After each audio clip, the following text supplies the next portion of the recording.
Next one in the list is advanced new file.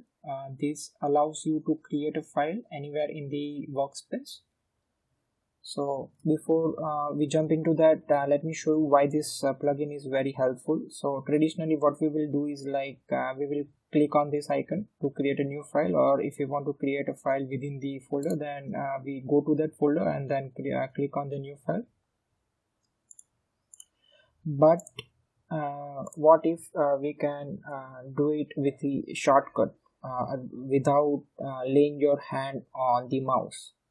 So the shortcut I have set is Control-N. You can set any shortcut you want.